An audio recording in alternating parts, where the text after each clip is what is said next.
Hello, welcome to Thursday's How To Academy. I'm Robin Ince, and today we're going to be talking about the mind, the wandering of the mind. We're going to be talking about a fascinating book and fascinating work. We're going to be talking with Moshe Bar about mind wandering and the research he's done. And let's just get started. Just to remind you, by the way, you can send in questions as well. About the last 15 minutes, from about 7:15 onwards, maybe a little bit earlier, we'll take some of your questions. Best to start sending them in about 7, because quite often people sending questions at 6:40, and then it turns out they've been dealt with already. So yeah, from 7 o'clock onwards, start sending in your questions about the nature of the brain and mind wandering. And the great thing was we started off by mind wandering because, you know, sometimes before these kind of talks and these discussions, we talk specifically about what's in the book, but we talked about the work of Larry David instead. Nevertheless, still important. So let's start off. But mind wandering, as you well, I mean, one of the things that I loved at the book, which might perhaps draw people in expecting another book, is, you know, you start off by talking about the uses of sadomasochism to deter from a wandering mind during sex, which I thought was, you know, a fantastic. That's just straight in there. Yeah. So what didn't you understand about it? Oh, no, I understood it. I was fascinated, but I thought that's a real, you know, where am I going to start? How am I going to grab them in? Yes. Let's go straight into the talk. Exactly. Yeah, that was the idea. I'm not too familiar with the genre, but I do think that I think other than being provocative, I wanted also to make sure that people understand that we have the privilege of experiencing and being immersed in our experience without going to the extreme. So I kind of wanted to start with the extreme and then, you know, starting with BDSM, but ending with a blueberry. So the whole idea that extreme pleasure or extreme satisfaction in life shouldn't be reserved for extreme situations. So it can be experienced in everyday mundane activities. And when was your fascination with the mind? When did it begin? Was it from your own experience? Was it from your own just internal thoughts? Was it from a sense sometimes of perhaps was your mind working in a different way to other people's? Well, it's funny that you're for the first time who asked me, the first person who asked me this question. So I guess you mean in general the interest, not specifically mind wandering as a scientist. just that moment to become immersed in this. You know, for many years as a kid, I spent by myself. I spent tons of hours by myself, and maybe these were the seeds for this interest in the mind, or kind of developing my inner simulation.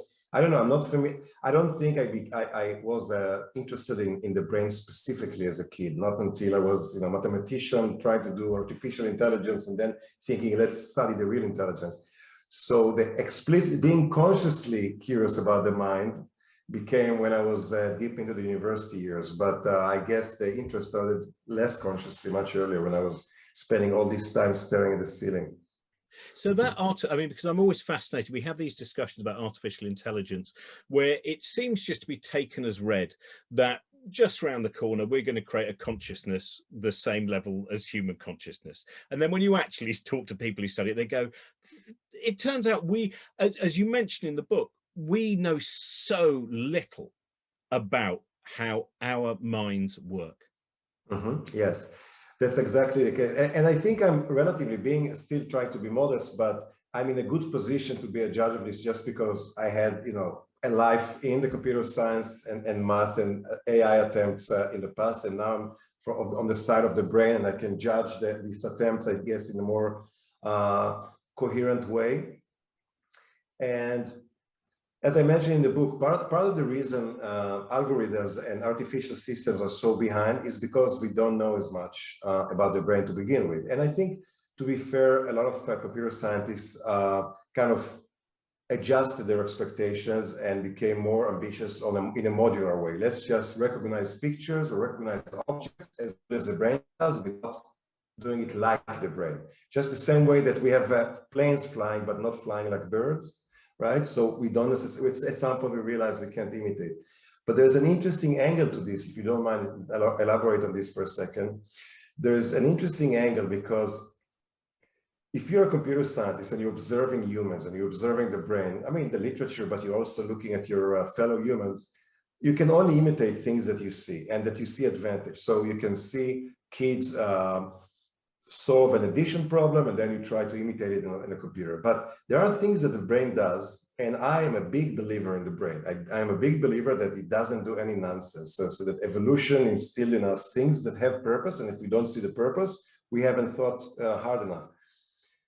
So imagine, and I know it sounds crazy, but imagine that you decide to really imitate human thinking and then add to your algorithm a mind-wandering possibility. So imagine your computer doing some serious business, and then in the middle it goes off drifting and doing some simulations of something that's unrelated, just like us humans do.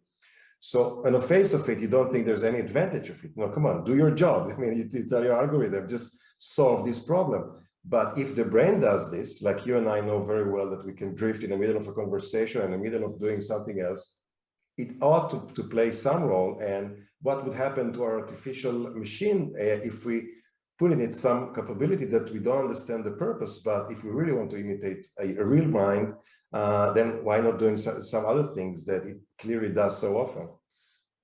Well, it's such a, as you say, that's such an interesting thing where the number of anecdotes that we hear of people who work very, very hard on a problem and they will stay there staring at the whiteboard or the screen. And then 2 days later, after a fitful sleep or just suddenly staring out of the window doing something entirely different, that's where everything seems to come together, all of these different ideas. So it does seem that sometimes we do look at it from entirely the wrong angle of how to solve the problem. Exactly, yeah. So there is this process we call incubation, the whole subconscious behind the scene working on a problem. And then we all know, unless you study creativity and then problem solving, we all have this subjective feeling of, whenever you encounter a aha moment, some deep insight that happens seemingly out of nowhere, we feel like almost like some pixie dust was thrown at us and that something came from another planet and told us what the solution was. But it actually comes from within the subconscious process of incubation that continues to grind on a problem, even though you've drifted to somewhere else, and then it shows up for your benefit. So I think it's an ingenious way of working. It does seem to be an issue. And we were talking before we started doing this about, in schools, in the education system, the wandering mind is often a punished mind. Right. And I think, I remember a while ago doing a book event and saying something which made half the room just gasp. I said, I don't very often finish a book. I start a book and then I find a thing in it and suddenly it leads to another book and another book and another book and all those connections. And yet other people say, no, the moment you've started something, you must just take it to completion and then do the next thing. And that seems to actually be something, to me, opposed to a lot of creativity. I agree with you completely. And not only that, I know that one of the criteria for ADHD is intolerance for boring tasks. It's like, why should I tolerate a boring task? It's boring, right? So if I can get away without completing it, then sure.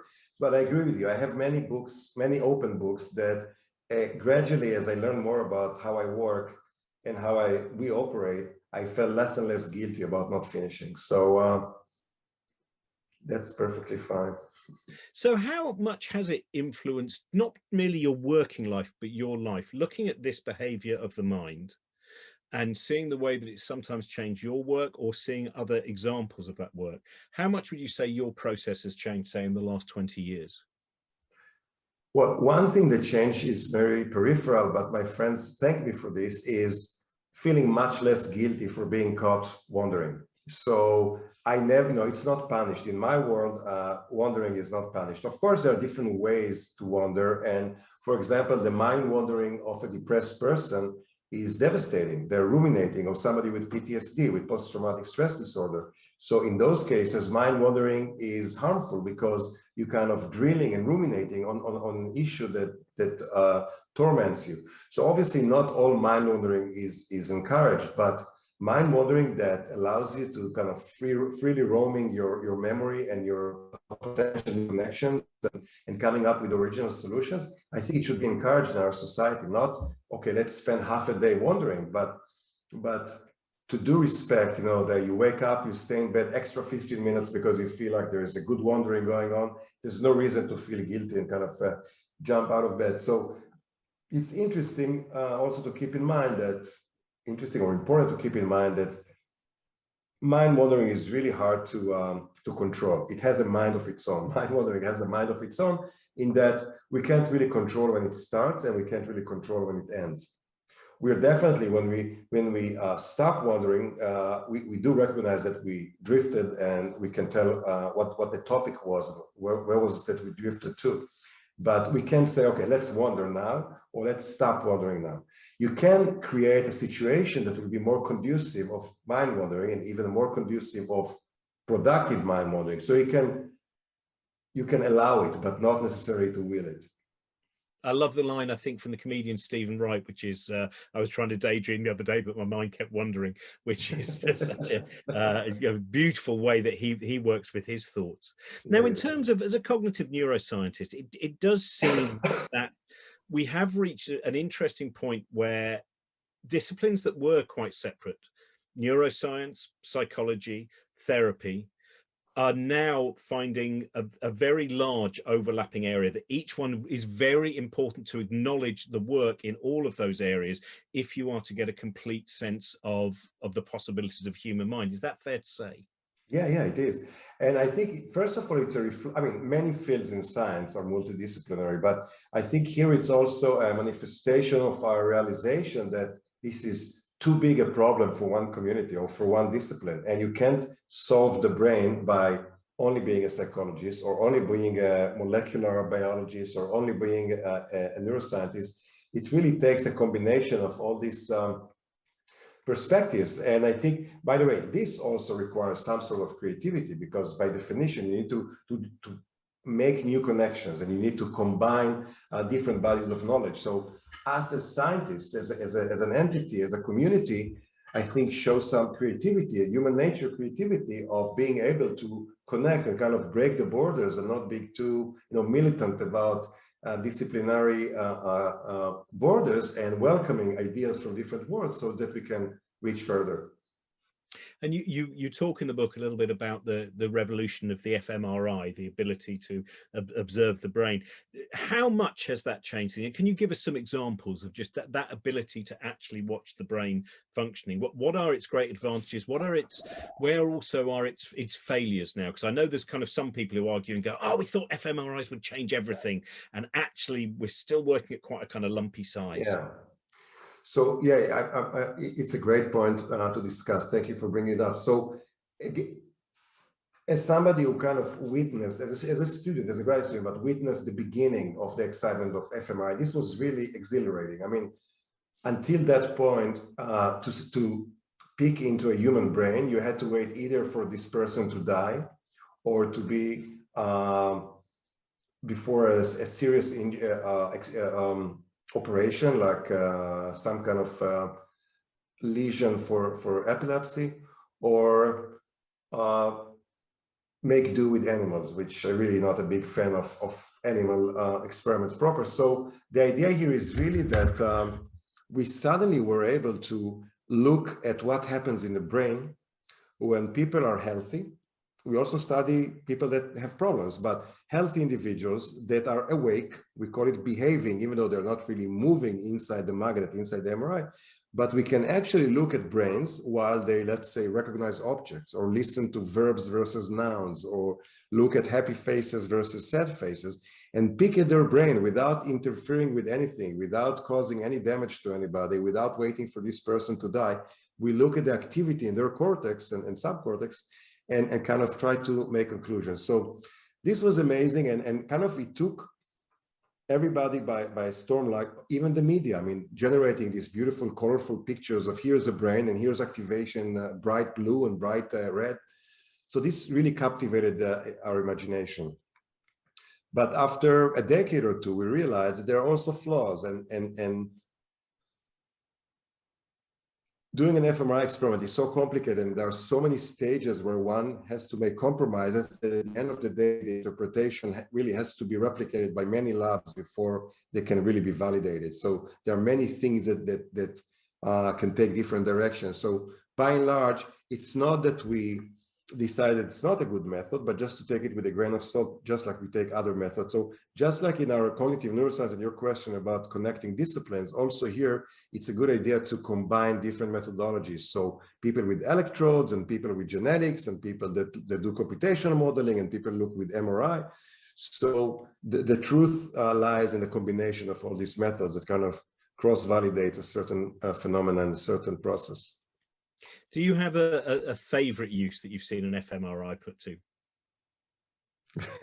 You know, when we just began, people wanted to, and I was at Harvard in the medical school where they invented a lot of the technologies. So when a new technology comes out, before they try it on humans, they would put the strangest things. So you see a picture of a pineapple. They'll put a pineapple in the magnet, and then, or a salmon, a dead salmon, a fish. So, so I'm just, you know, tongue in cheek. This is not really the favorite, but sometimes people ask, and luckily I don't have to be in this position because I'm not a developer of fMRI, but sometimes people are hard pressed because they ask, okay, what fMRI has taught us that we didn't know before about the human brain or the human mind? And it's not that easy to come up with an answer. And in fact, the main thing, and unfortunately, I'm not sure I mentioned this in the book, that this is in that way, but I do mention the default network, that the existence of this giant network that we call the default mode network that subserves mind wandering. So the existence of this giant network that gobbles all this energy from our brain, from our body, and constantly about half of our waking hours are dedicated for wandering. It's amazing. So you wonder so much, it ought to play some important role. Evolution won't have us waste so much for no purpose. But the discovery that when we all are not busy in a specific demanding task, our brain is not quiet, it's not shutting off, but rather vigorously active in a consistent giant network that we keep seeing over and over in different experiments, different machines, different continents. So this, I think, is actually the biggest discovery of fMRI, finding that the brain is consistently and intensely active when we're not busy with something specific. I presume you've had an fMRI, or maybe more than one. I just wondered about because I've been lucky enough to be involved in some research where I remember the first time of getting to see my own brain. And it's one of the most exciting, there's nothing outstanding or interesting about it. It has roughly the right number of folds. It's fine. But the excitement of being shown that journey through the brain is one of the most exciting moments of my life. It's amazing. You just mentioned it here, and I noticed my heart rate increasing because you bring back this memory. But I'll tell you another funny story in that regard. So much after fMRI, then 3D printers came about, much smaller invention, but still very important. And I was one of the first maybe in the world whose brain was printed after MRI scan. So you have a 3D model in the computer. So I had this beautiful white, I still have it, it's less white now. Maybe it was 15 or 20 years ago, of my brain. A copy of my brain is in my office on a shelf. But back then it was fresh. I just got it and it was on the desk. And that day, our director of the center I was in at Harvard said that the president of Harvard, the president of MIT, and a huge billionaire who's a potential donor are coming for a visit. And we should all, like soldiers, all the PIs, all the principal investigators, all the professors should stand in the corridor, and they have 2 minutes to impress this donor. So it was really, I felt like, again, in the military, in Israel, you go to the military, and I printed out a couple of pictures of fMRI activations for depression, for the brain, and I wanted to impress this person by how I'm going to solve problems of depression. So these three esteemed and luminary individuals come by, the president of MIT, president of Harvard, and this billionaire. And I stand proudly with these two printouts, and they peek over my shoulder and they see the 3D model of the brain. And they say, "What is this there?" And I said, "It's my brain. It's a copy of my brain." They shoved me aside, and the three of them just stayed in my room and played with my brain. Like, look at this. They transferred from each other and made "Don't lose your mind" and all kind of these little funny jokes about my brain. So it really captivates. It's who we are here. So being able to see an image of it or a 3D model, I understand your excitement. It's thrilling. I'm very envious now. This is how we used to compensate subjects. So when people had to come participate, we'll say, not only that we'll pay you, we'll give you a picture of your brain. People would come just for this. Oh,